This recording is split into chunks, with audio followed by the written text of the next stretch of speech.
Okay, folks, can you hear me? Can you see me? I got tons and tons of comments coming in here. Okay. It says I'm live, so I'm going to go with that. Let's see. Anybody saying anything? Okay, folks, can you hear Whoops. me? Can you see me? I got tons and tons of comments coming in here. Okay. It says I'm live, so I'm going to go with that. Let's see.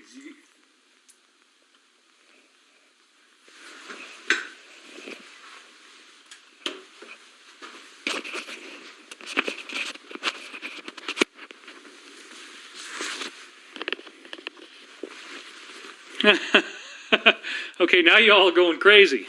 That's good. That means it works. It came out of my computer, and so here we go. All right, I'll start with the wide shot, because what the heck? Hey, it's your buddy David Wilcock, and let's see how my audio levels are doing. Do I sound okay, everybody? Yeah, looks good. Okay, as crazy as this is, it actually has worked.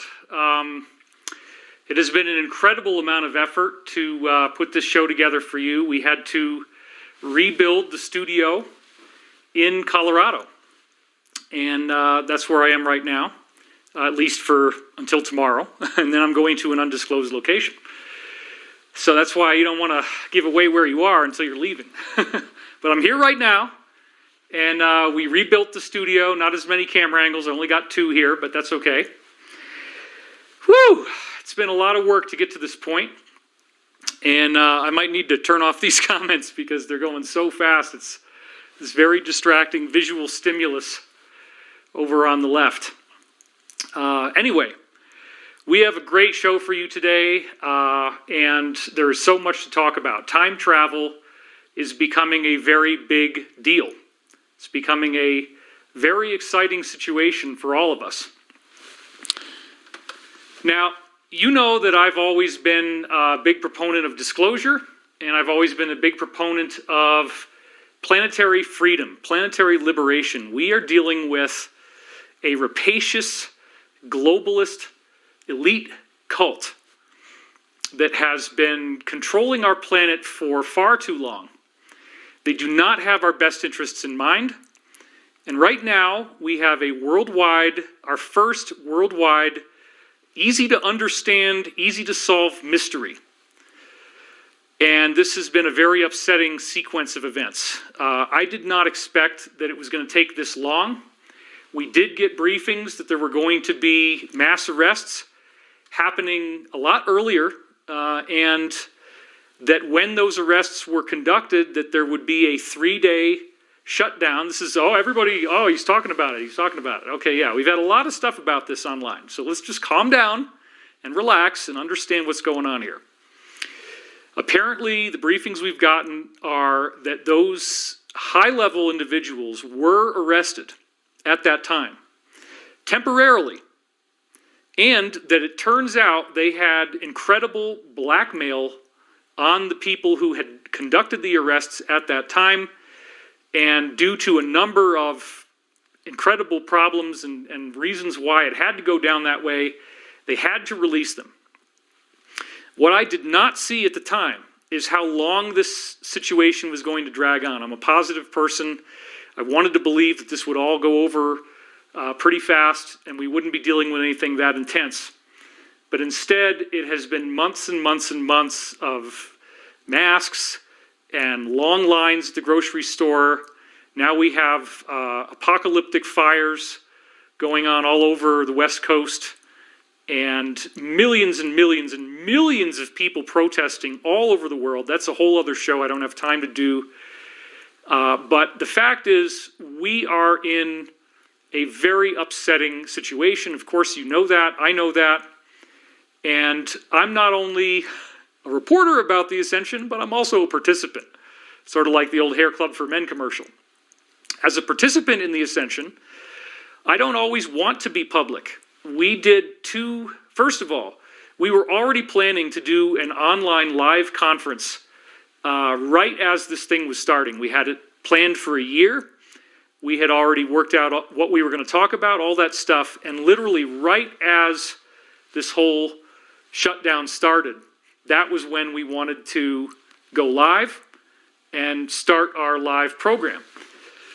As you will remember, and you can go back to it on this channel, youtube.com/DavidWilcock333, I did a series of long videos. Now, I deliberately made sure not to eat before this show so that 5 hours is not going to happen because I will be starving by then. And I also only have a couple exit points on my slideshow. It could either be 130 slides. If I wanted to do a big show, I could go up to maybe 250. That's still not that long, actually. 2 hours, 2.5 hours. So I'm good. It's not going to be 5 hours. You're not going to have to stay up all night. I respect you if you're on the East Coast. I don't want you to stay up past 10, 10:30, something like that.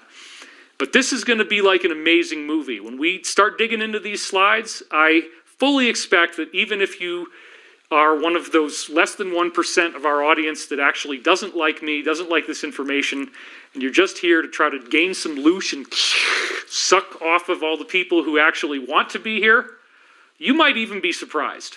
Because I'm not just going to talk to you about hypotheticals and what ifs. I'm going to get into some very specific details that I think are highly relevant that you need to know. Because the situation that we are having right now, I mean, the particulars are very strange, yes. But the overall idea of economic failure, apparent social collapse, social breakdown, was something that I was talking about all the way back in 2009. And another very pertinent part of this subject is the fact that disclosure is actually happening now, and I'm going to show you some of that the official disclosure has begun. And it's even gotten to the point now where they're not just showing us alleged films, which nobody really disputes the validity thereof, of the 2004 USS Nimitz incident, in which the UFO known as the Tic Tac was seen flying nearby the USS Nimitz, which is the most advanced surveillance-capable craft on Earth, at least out there in the open. They have all the best telemetry, satellite-guided imagery, all kinds of really advanced stuff that's classified. If there's ever anything that's going to be the ultimate surveillance tool, it would be the USS Nimitz. And so in 2004, actually a series of UFOs went by. My phone's ringing. Let me see if this is actually important. Okay, hold on. Yes? I'm live? You can't hear me?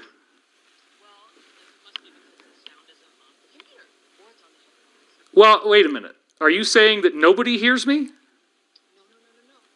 saying that Kelly probably has headphones stuck in it. Do you guys, can you hear me? Is the audience hearing me? Okay, I think they can hear me, so I'm going to hang up now. Yeah, so I'm actually here by myself, so I don't have a crew, and but when I look at the audio, I'm seeing that it's working, so I'm not gonna dispute that. All right, let's get down to business, and I'm sorry about these delays. When you're in a live environment, anything can happen. It's totally random. Okay, so let's get back on track now. And what was I talking about? I was talking about the USS Nimitz, and I was talking about the fact that there was a New York Times article called Glowing Auras and Black Money, the Pentagon's Secret Program. So this program has been called the Advanced Aerospace Threat Identification Program, or AATIP. And apparently, this Pentagon division was made to study the UFO phenomenon with seriousness. Recently, I don't know if you've been paying attention, but they've really escalated the rhetoric. They've got a lot more stuff going on, and things are really heating up. So we've got some very intense new developments where they have officially announced multiple crash retrieval events have taken place. We have recovered crashed UFOs. See, that's why I had to go wide. You see, I love to do this with my hands. That is so unbelievable that we're finally at that point. We're finally at that point where we got the announcement, the big announcement. And yet, isn't it interesting that nobody really seems to be caring about this? Nobody really seems to be that excited about it, because I think, honestly, we've moved beyond it. Everybody, to one degree or another, is aware that UFOs are real. Okay. Yes? Your cameras are backward. My cameras are backward? What does that mean? They're just switched. The camera that you think that you're looking at is a different one. But everything's great. It's great. So whatever camera has the red on it is actually not the one that's lit, it's the other one? Apparently. That's insane. Well, Okay, well, so I'll just go with that. All right, bye. Okay, everybody, thank you for the... I saw somebody saying something about me looking in cameras, and I'm like, what are they talking about? It doesn't even make sense. But, yeah, so something went wrong here with the setup, but that is very, very normal. Problems happen all the time. So now this should be right. Okay, so going to the wide shot. Sorry about that. And, you know, when you got more than one camera angle, and this is crazy. I'm doing this by myself. I don't have any crew. Even figuring out how to do it, conceptualizing the model of how I would work was difficult, but we've got it. So anyway, here we are talking about the USS Nimitz incident 2004 and how this all is unfolding as disclosure is now becoming something that is out there in the public eye. So we've got sound. I'm looking in the right camera now. I'm not like some fool looking off to the side. Sorry about that. You really do not know what's going to happen until you actually go live. And there's always some kind of problem. Something always goes wrong. Something catastrophic, usually. But this isn't that bad. Anyway, there's so many slides and there's so much to talk about. I don't want to spend a whole lot of time riffing before I get into the real meat and potatoes of this talk. I wish that I was happier about the world during disclosure. I wish that there was more to be positive about right now, but it has been very difficult. Blood red skies over Portland. No visibility of the sun over Los Angeles. Wildfires that are raging out of control.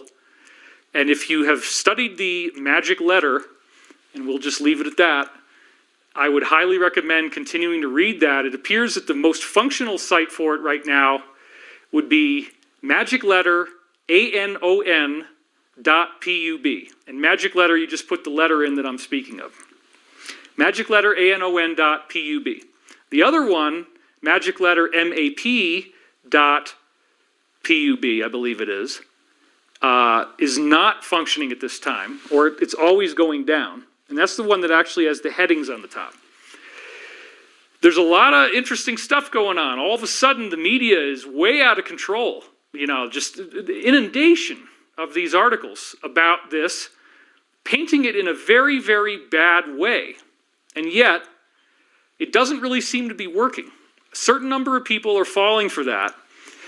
And yes, I will also acknowledge that there are people who have read these things and have studied these things who have done unpleasant, unfortunate, and very nasty stuff.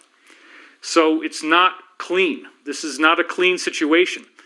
This whole process of our planetary awakening is extremely messy. And let me also point out that where I'm at right now is a very, very vulnerable position. Why do I say that? I say that because the position that I find myself in today is a position in which with no forewarning and no opportunity for appeals or any of that kind of stuff, my channel could just disappear. And I'm actually treading very close to the line, even by what I've already said. Another David, who's probably the only one out there that has a comparable kind of size of following to me, and a David whose last name starts with I, he got completely deplatformed, you guys. I mean, he lost everything, and they do it all at once, just like what they did with Alex. It all happens at once. Do I agree with Alex? No. Did he say a lot of crazy stuff? Yes. Okay, has he attacked me? Yes. But I'm not going to say bad things about him. All I am going to say is that this is crazy what's going on. And so there has never been a greater risk. You see, I have 423,000 subscribers on YouTube. That's pretty unusual. That's pretty rare. And so that makes me an enormous target if I say anything that could create the grounds for this to just be instantly taken away. There's not going to be an opportunity for me to ever use this particular platform that I'm using right now again. And there's really nothing else like it without spending a lot more money. And then you don't get the exposure, and it's a lot more difficult. So this is a war, and it's a very serious war, and only the information that is authorized is being permitted to be aired. Now, this is all being discussed under the guise of protecting you. I think you're cool enough to be able to handle the truth. I think you're cool enough to be able to decide for yourself what you want to think. Anyway, let me get off of that soapbox because probably I've already said too much. I've had to basically tactically look at the idea that any broadcast that I do could be the very last one.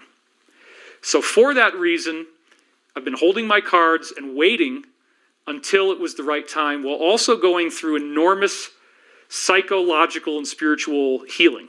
This is something that we all should be doing. I believe the main appropriate response for the time in history that we're in right now is prayer and meditation, humility, service to others, because we have a culture that has become infected with trolling. And it's being modeled for us by the press on the national, international level, but especially here in the US. I've never seen anything like this. It's highly, highly bizarre. I do believe that all the things that we've heard are true, that there's going to be a disputed election, that the dispute will last for months, and the magic letter has said that there are 80 million, they just did this the other day, 80 million of these pieces of paper that could be put in the mail that aren't real. 80 million. Apparently they have that intel. Do I believe that it's just going to end on the election day? Absolutely not. I think it would be a miracle, a literally divine intervention if it ends that soon. The other problem that we have is that there are very consistent briefings saying that as we head towards this point and afterwards, that all of these negative violent events are going to drastically increase. I do not support violence. I never have and I never will. I don't want you to get involved in any violence at all. That is not what we do. That is not what we think. That is not our platform here. And I hope that anyone who is doing these things would really get down on your knees and get real about what is really going on here. Because you might be doing this stuff thinking that you're doing something good, and there is nothing that can be gained from this. I'm sure almost all of you know that. I mean, it seems that the people who are doing this are a very select, targeted group that has financial backing. And again, I'm like, what can I talk about? What can I talk about where I'm even going to have a channel left after this show is over? I don't know. So I probably, again, said a hell of a lot more than I should have right there. But we all need to be prepared that this is going to take a while and that we're going to get some indictments before Election Day, but then afterwards is when it's going to happen on a much larger level. Now, the whole idea, there's obviously two perspectives here of what's really going on. And the perspective that is now being shoved on you by the press is new. This is a new argument. They never really paid attention to this before. It's been going on since October 2017, but now all of a sudden you're seeing dozens and dozens of articles per day that are saying the most outlandish stuff, and some people are believing it. So in my view, I think the biggest test that we're all facing, it's a global mystery, it's easy to understand, but it's very, very upsetting to understand. You don't want to understand it because it's really, really painful and it's really, really terrible. So it's an easy mystery, but the real problem is that you're going to have to throw up in order to feel better, right? That's what I've always said. This is very, very difficult. It's very difficult to understand, to even try to wrap your head around the idea that there could be any truth to the idea that you are being lied to on a massive, massive, massive, unprecedented scale, Watergate times 5,000. If you've seen the shows I was doing with Danny and Brinkley, then you'll know, the Lee Atwater paradigm. It's like if there's a U.S. election going on, everything else is related to that, period. Anything you're seeing, anything that's going on, it's all related. And again, when it was safe in April, I said a lot of other things in previous videos, and you can go back and watch those. And yeah, you might need to sit through 5 hours, but they are very, very information-packed and very, very relevant to what's going on now. So without getting myself in any more trouble, I'll just tell you that I believe this is going to work out. And my record speaks for itself. I've been out here doing this for 25 years. 25 years that I've been online doing research. 24 years since I began actively participating. And I guess 21 years since I had my own private website. My latest book, if you go to Amazon, you look at the numbers, it's got a 4.8 out of 5-star rating. And the last I checked, it was 496 reviews. That's almost unheard of in any type of book, to have that many. So the new book is called Awakening in the Dream. And it was my hope that you guys would be able to read that and it would kind of tide you over while I was going through some very necessary personal healing that I've had to do. But I think I've made enormous progress. I think there's a lot of stuff that I've really been able to clear. And that's one of the most important parts about where we are right now. Don't get stuck on the external.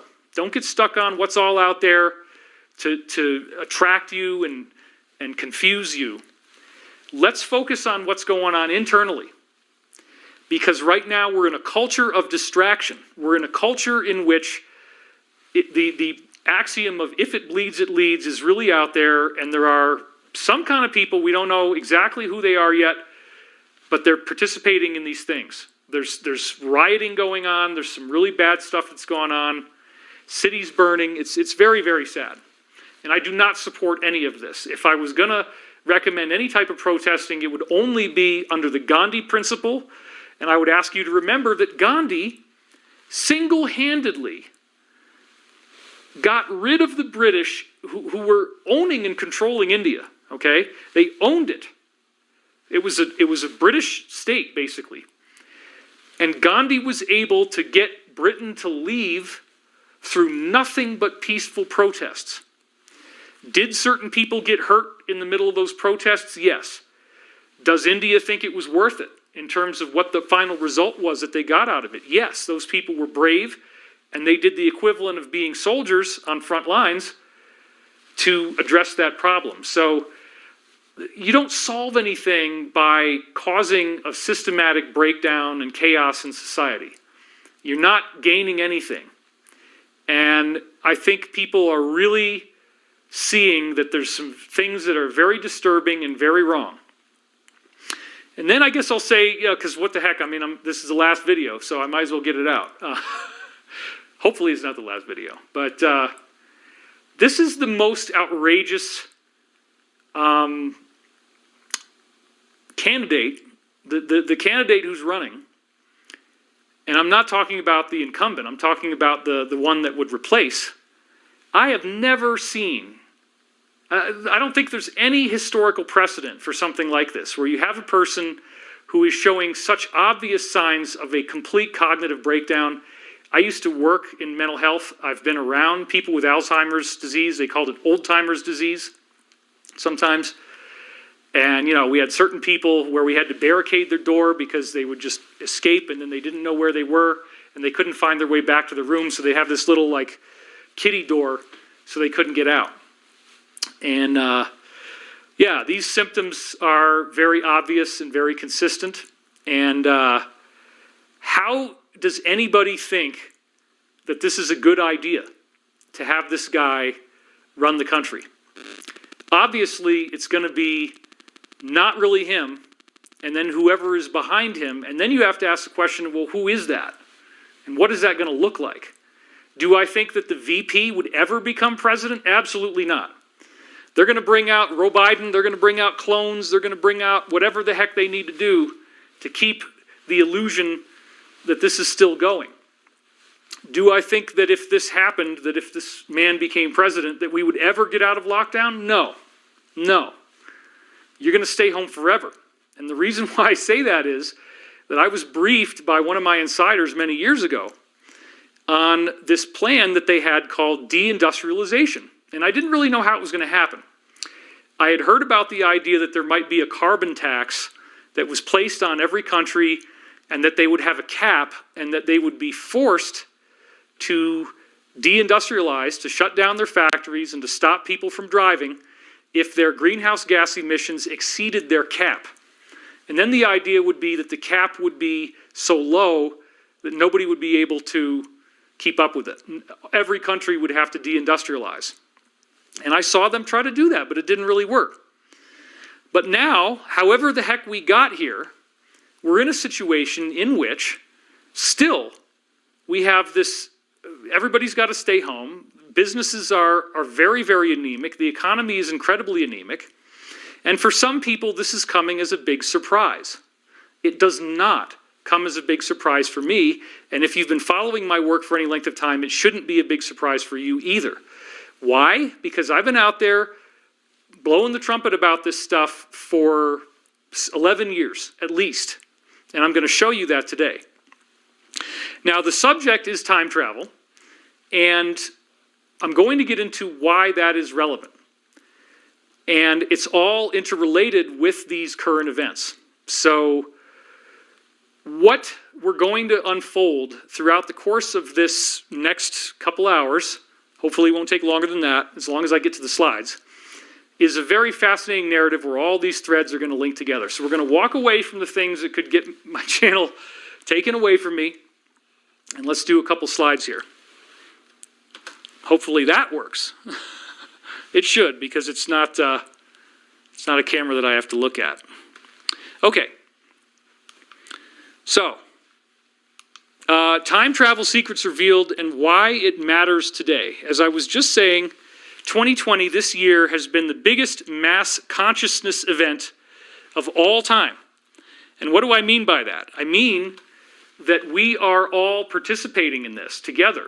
And when you look at the physics that I've written about in my 4 different books, it's a consciousness science. There is an innate understanding that mind is the builder of the universe, that everything that we are and everything that is out there is the stuff of consciousness. There is no dead anything. The universe is alive and biological. And I have an incredible wealth of scientific evidence for that, but again, many people have been saying, please, David, don't repeat anything. I want all new information, all new information. Okay, that's fine. We can do that. It's not a big deal. So we got new information for you. And when we have enough people going through the same experience at the same time, the scientific research that's all over the world, some of it's coming out of Russia, says that we get these mass consciousness effects. Now, what do I mean by that? David, what is a mass consciousness effect? Well, interestingly enough, if you look at like the work of Dr. Dean Radin, he had a particular, there's a lot of things that he's done that are amazing, and one of them is that he had a study where they had random number generators. And this is a computer chip that is generating seemingly random numbers. But the randomness of the numbers that are generated, this is very important, okay? The randomness of the numbers that are generated depends upon the flow of electrons in the chip being consistent. There's no hiccups or fluctuations in the electron flow.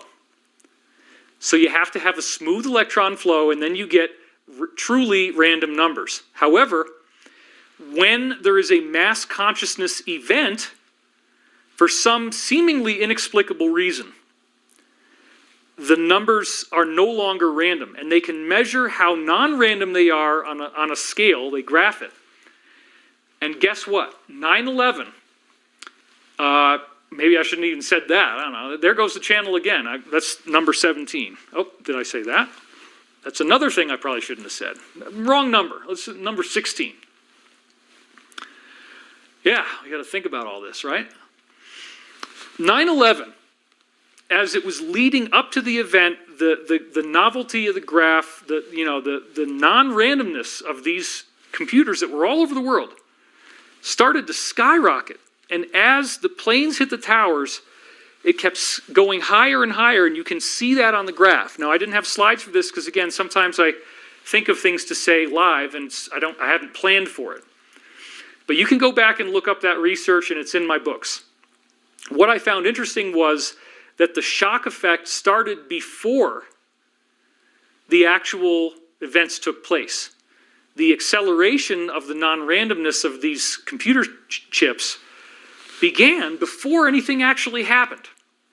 And as the different events took place, the actual catastrophic events that day, it skyrocketed, and most interestingly of all, the closer the random number generating computers were to the center of the problem in New York, the more exaggerated the graphs were.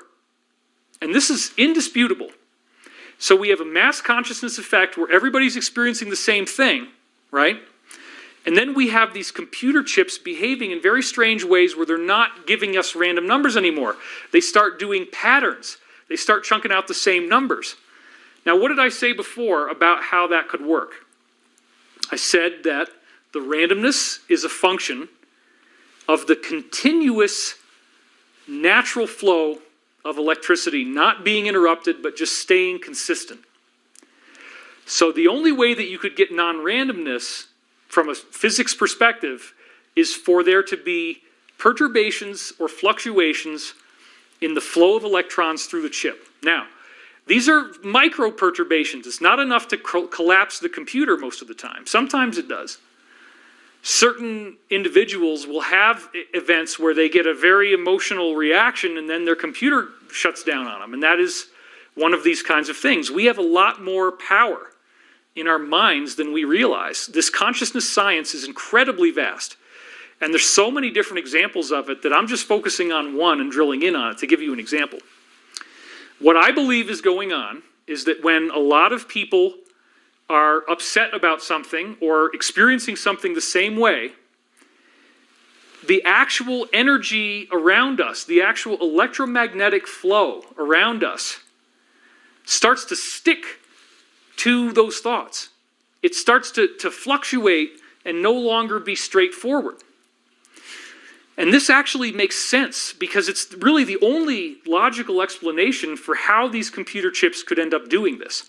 That we, as a human civilization, have some degree of control over the actual flow of electromagnetic energy. Well, if I said before that the universe is alive and that we're all living in a conscious universe, right? Then what does that mean? That means that our electromagnetic energy is alive. And our electromagnetic energy is a function of consciousness, okay?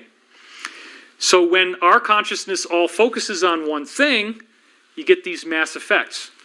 Now, the most exciting example of this, of course, is the so-called meditation effect. And it's to me the most fascinating thing ever. 7,000 people working together. These were transcendental meditation gatherings with Maharishi Mahesh Yogi running it, who was made famous by the Beatles. They went out to hang out with him, And then they wrote songs out there, and that's what became the White Album, which was their top-selling album. While they were in India, they wrote most of those songs. The infamous Paul McCartney song, "Why Don't We Do It in the Road?" If you read his biography many years from now, he says that that was when he saw two monkeys in the road, and I'll leave the rest up to you. That was while he was in India. So there was a lot of interesting stuff that happened where they got 7,000 people together meditating on what they call pure consciousness. Pure consciousness is a science that they were teaching, which is how to get to this state of mind where you feel ecstatic unity with the creation. You feel bliss, you feel peace, and it's wonderful. Now, if you get into this uplifting consciousness, which we're going to do, we're going to end this today with a meditation, so we're going to practice this just like we did before. When you do this, what they found is that 7,000 people meditating together under one roof altered the free will behavior of people all over the planet. Now, how did they alter the free will? It altered in a very specific way. There was 72% fewer acts of crime, acts of violence, acts of war, acts of terrorism. There was a corresponding improvement in economic prosperity. The economy goes up, the violence goes down. And what does that show us? That shows us that we again have an effect on our environment. There are these mass consciousness effects, just like we saw with the random number generators and the event that took place in New York. Somehow, when 7,000 people under one roof, it doesn't have to be, but just 7,000 people getting together and meditating on pure consciousness and peace and embodying that, right? By the way, not everybody was good at it. A lot of people were sitting there. I've spoken to some people who were in some of these, and they, you might scratch your butt, you get a little itchy, you don't really know what's going on. You're not sure if it's working, you're bored, you're not really meditating very well. But if enough people try, there's this huge, huge improvement on planet Earth. And I have always said that this is the most important thing we need to know. So because I am very concerned about the community standards here on this platform, I recommend that we're doing this all the time. This is the big thing, folks. This is what it's all about. We have a tool in which we can reduce all of these horrible things and alter the free will behavior of human beings for the positive. In other words, 72% is roughly 75, which is 3/4 of the whole, right? So 3 out of 4 people in the world who would have committed an act of violence, committed an act of aggression, and this includes domestic violence. What's going on behind the doors of your house? What's going on out in the streets? Acts of war, acts of crime, burglaries, robberies, shootings, stabbings, other types of murders. All of it. 3 out of 4 people that would have done something to hurt other people decided to stay home that day, or whatever. Maybe they were out, but they just didn't do anything wrong. They didn't hurt anyone. It's almost unbelievable to conceptualize how that could even be possible. And yet, the science behind this is absolutely irrefutable. Multiple studies, 39 different studies that I'm aware of, were published mostly in the Journal of Offender Rehabilitation, and they definitively proved, after multiple times of doing this, because they repeated it multiple times, that they could rule out weekends. It had nothing to do with whether it's during the week or the weekend. Oh, some people are going to say, yeah, it's the weekend. They ruled out weather. It has nothing to do with bad weather making people stay home or good weather making people feel happy. Had nothing to do with holidays. It worked just as well when there was no holiday as if there was. Every single other factor that could account for this amazing global effect was eliminated. Every single one. So then that gets to the point of, okay, wow, what do we do with that? Where do we take this information next? And what does it mean for us? Well, obviously, we're not going to always be doing global meditations. And this is where we have to really get clever about how we look at this. Global meditations become a target. If you announce one, then certain negative forces will actually try to create events that target that same day to try to offset the effect. This is why I don't do more of these. This is why I don't telegraph it very much if I'm going to do one of these. Because if you make a big stink about it, and if you get everybody excited, I've seen this a few different times, crazy stuff seems to happen. And it's offset by the meditation, but it's still, there's this struggle, there's this war that starts to happen. And you might think I'm crazy, but again, if you're familiar with my work, this is going to be very comfortable, and you're going to understand what I'm talking about. So we have this tool, but again, it does not require somebody like me or any of a number of others to be able to go out there and do it. By the way, it also has been done by Lynn McTaggart, who wrote the book The Field. It's also been done by Greg Braden. Art Bell was doing these, which he called The Great Experiment. And he got freaked out about how powerful it was. So it really does appear to be a legitimate thing that has been multiply studied and replicated. But yet we have no tools in our mainstream paradigms to explain how this could be possible. What I really want to emphasize more than anything is that you don't need to be in the middle of an orchestrated mass meditation to get this thing to work. I don't want you to be stuck into a religious paradigm where you would, quote unquote, go to church on Sunday or mass meditation, and then you just go back to doing your life the way you normally would. There's never been a more difficult time in Earth's history to have a positive attitude, right? It's never been more difficult to think positively, to be happy, to be optimistic about the future, to feel safe in your home.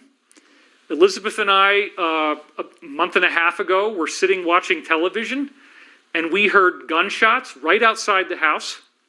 They were about 20 feet away because I saw the muzzle flashes. I saw flashes of light, bright white light, correlated with the sound, okay, on my curtains. And we're just sitting there going, whoa, okay, I don't know what to do here, but I think we should just sit still and just stay very calm and peaceful. And we heard additional gunshots, and it was like the person was driving off. Nobody called the police. We never heard sirens. We never saw flashing red and blue lights.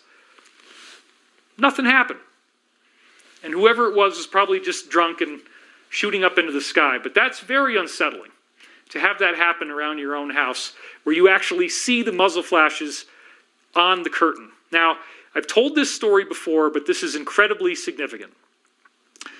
One of these mass meditation groups took place in Lebanon.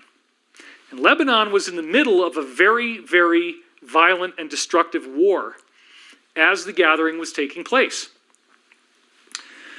So, while these people are there meditating together, knowing the history, knowing that a group of people will reduce crime, fatalities, terrorism by up to 72%, they heard something like what was happening to me, but much, much, much worse.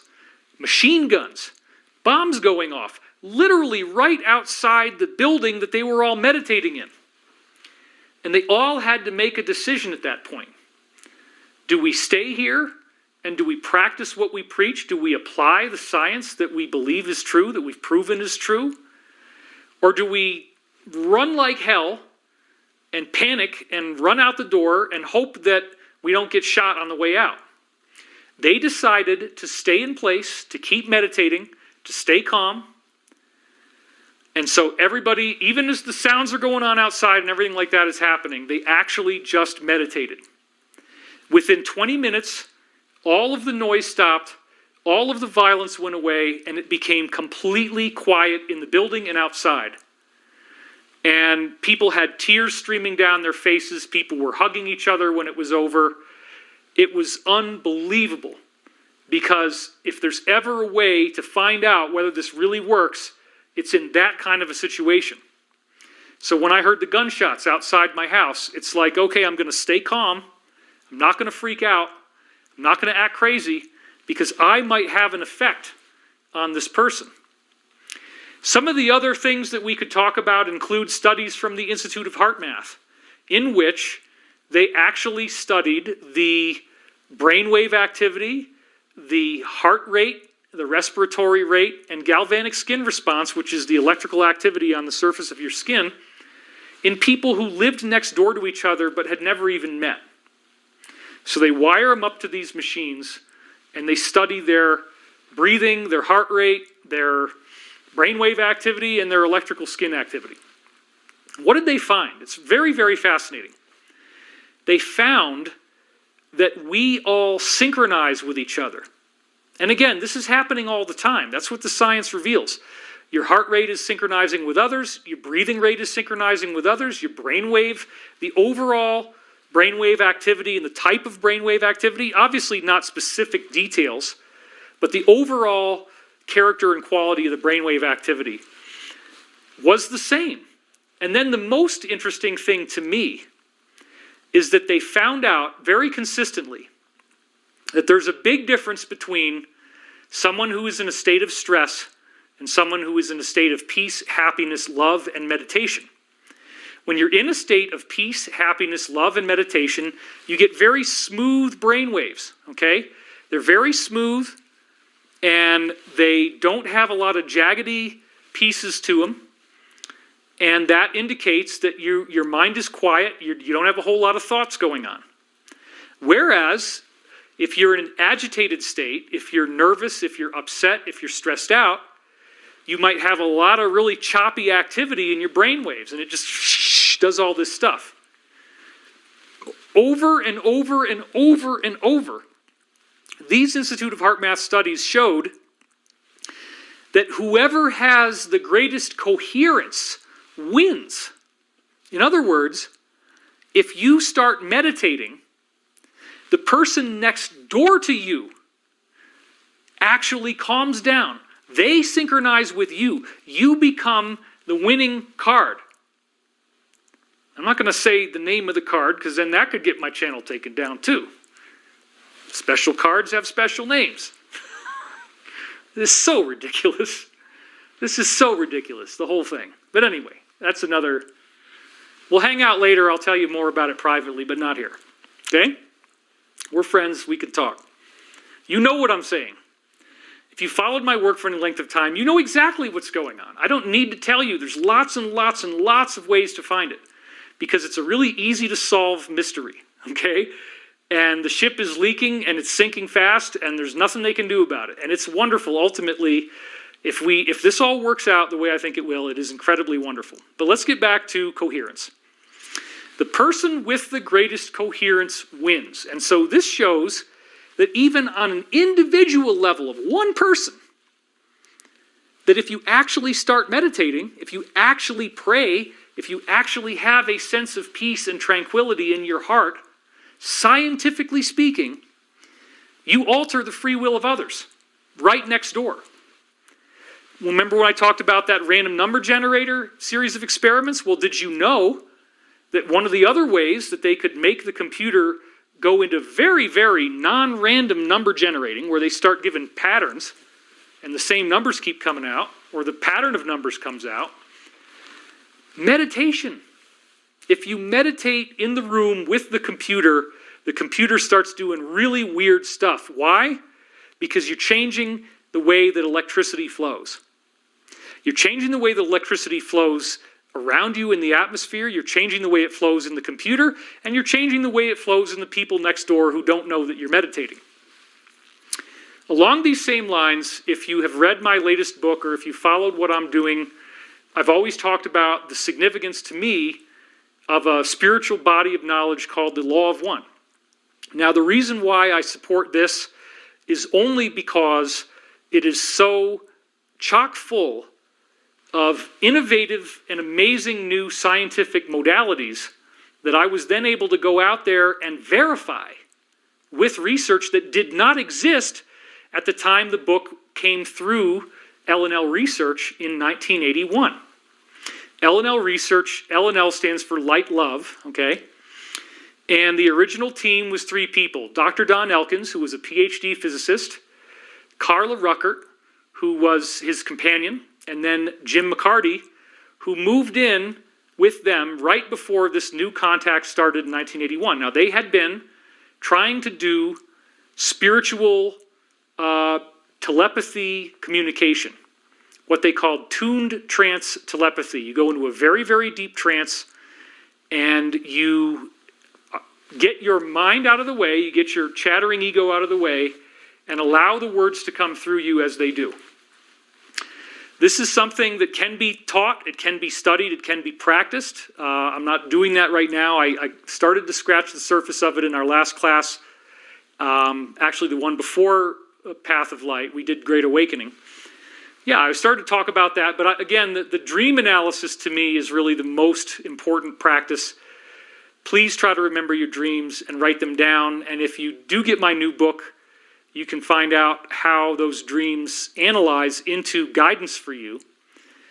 And if you really are, if money is that bad that you can't even spend $20 on a book, you can actually get the audio version for free by signing up for a 1-month trial of Amazon Audible.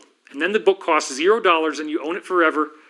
And if you don't like Audible, you can cancel after 1 month or any time within that month.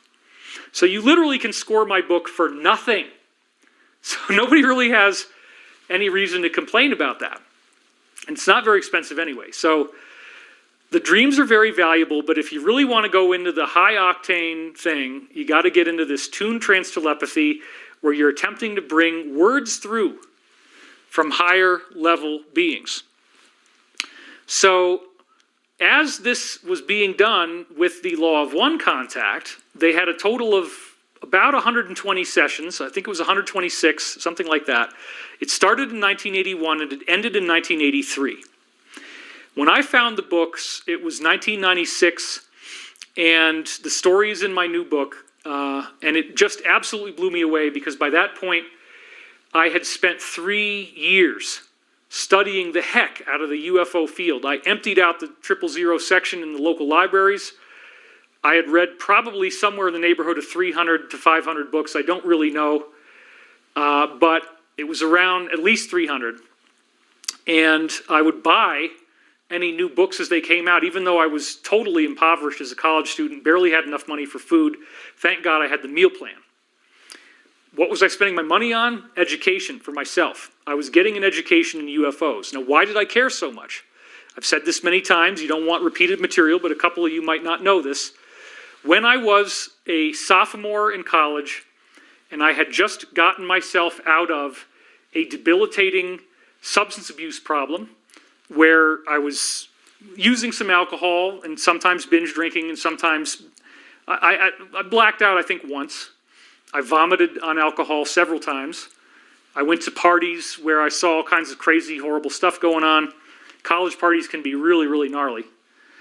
And I also did take psychedelic drugs. So I didn't have positive experiences on psychedelics. I always felt tuned into the earth and the earth's consciousness and the idea that something is really, really wrong and we're not paying attention to it.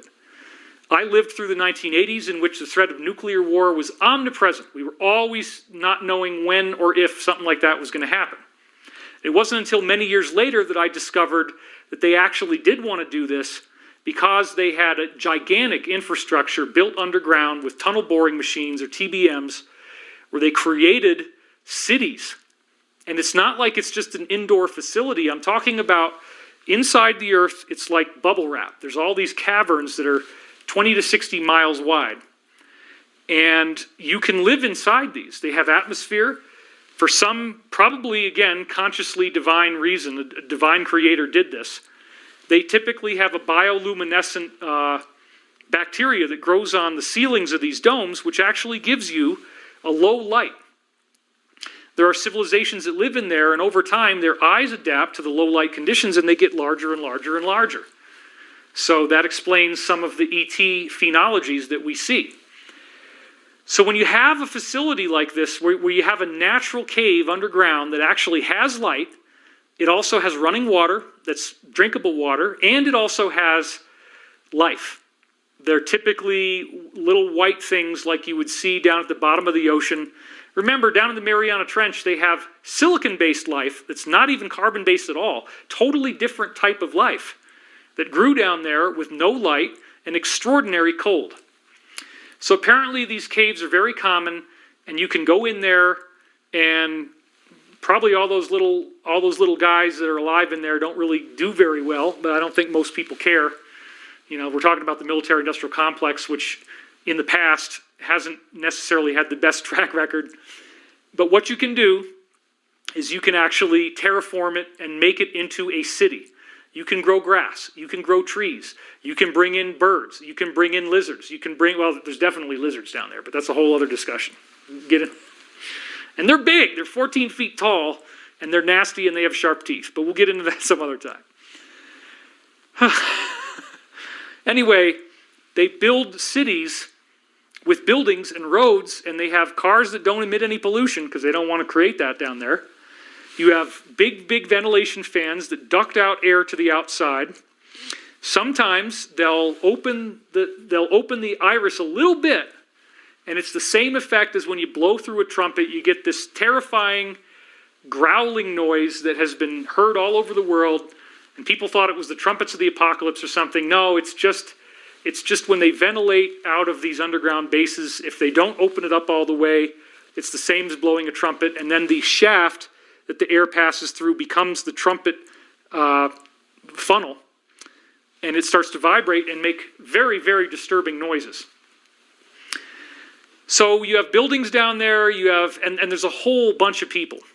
Beginning in the 1950s, there was something called the brain drain, and according to one of the insiders I'm going to be talking about today, Pete Peterson, 85 million people were brought into this world in which they either went underground or off planet, and they never came back to the surface again. Most of them never came back to the surface, and they were mandated by law to have lots of children.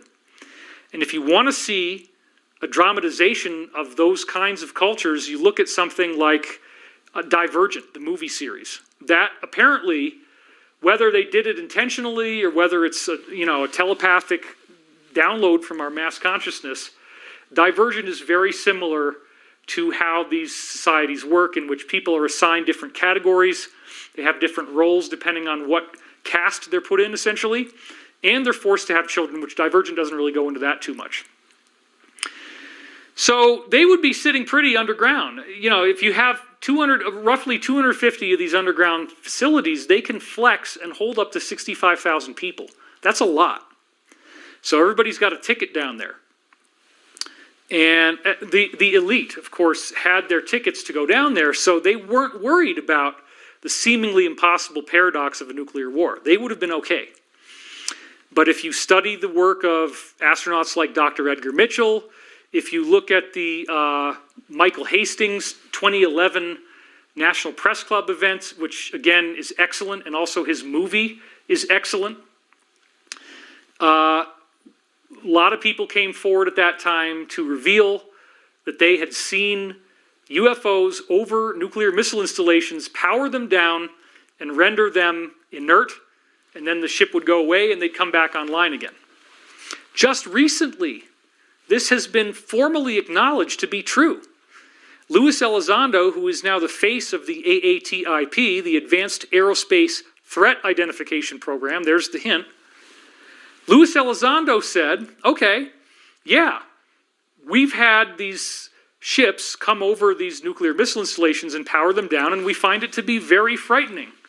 Well, I don't know about you, but I'm actually pretty psyched that there's somebody out there who has the consciousness to stop us from having a nuclear war.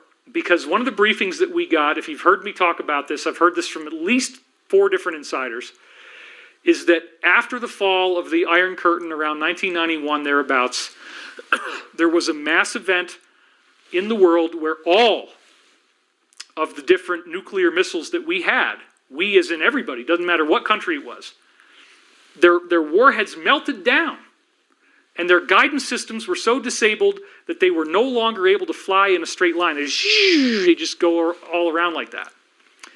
That appears to be part of why Russia tapped out. And we do talk about that in my first movie, Above Majestic, along with this Sri Yantra mandala that appeared in the desert, which I've heard some people try to say it was a hoax, but if it was a hoax, it's an incredibly, incredibly good one. And even if that's true, those people very likely were influenced to make that formation at the time they did so that it would signify this massive change in the world that we didn't get to know about yet.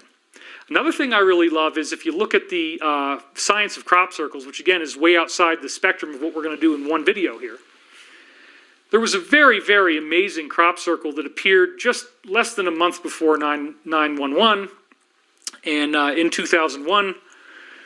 And it's one of the biggest formations we've ever seen. It's all, you see the tractor lines and they're 40 feet apart and it's got like 8 or 9 tractor lines wide. And it's this huge, beautiful, spiraling shape.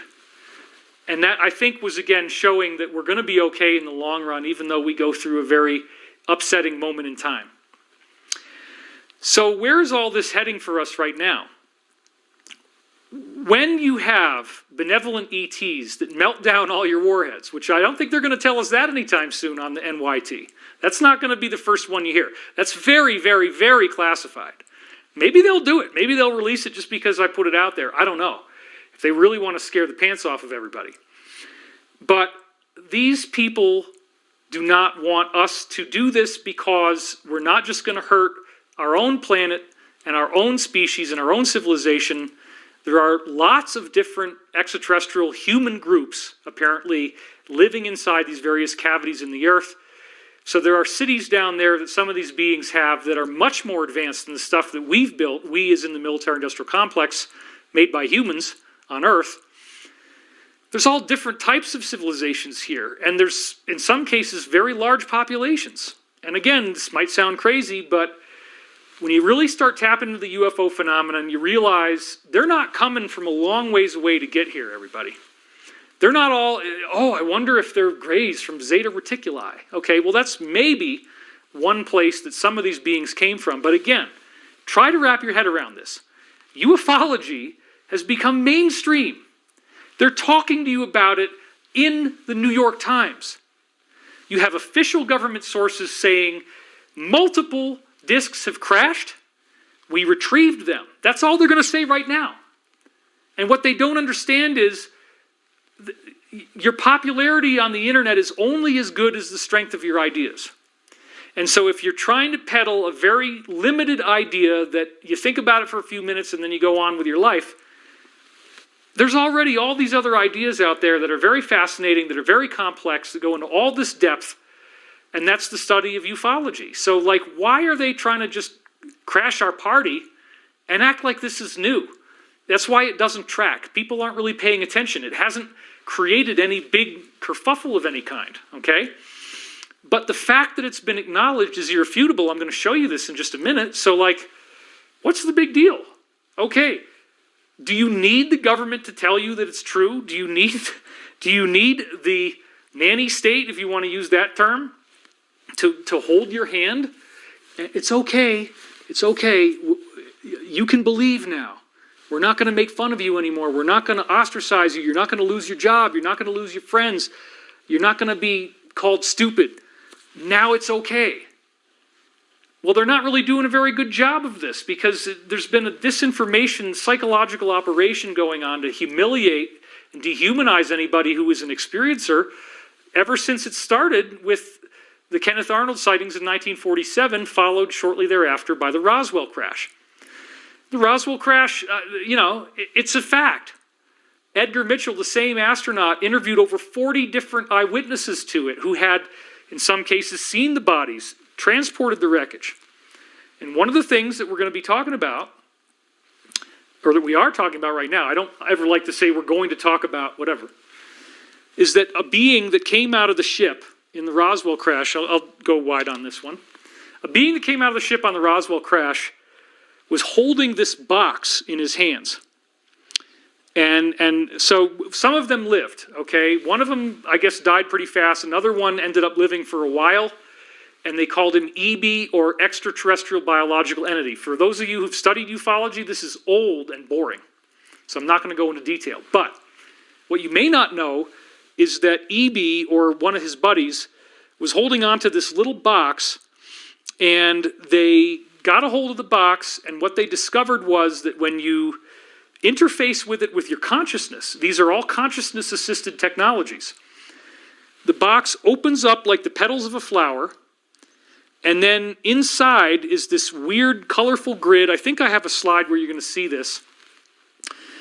And then above the box is an image that's like a three-dimensional hologram, and it's beautiful. It's very crisp, very sharp, very clear.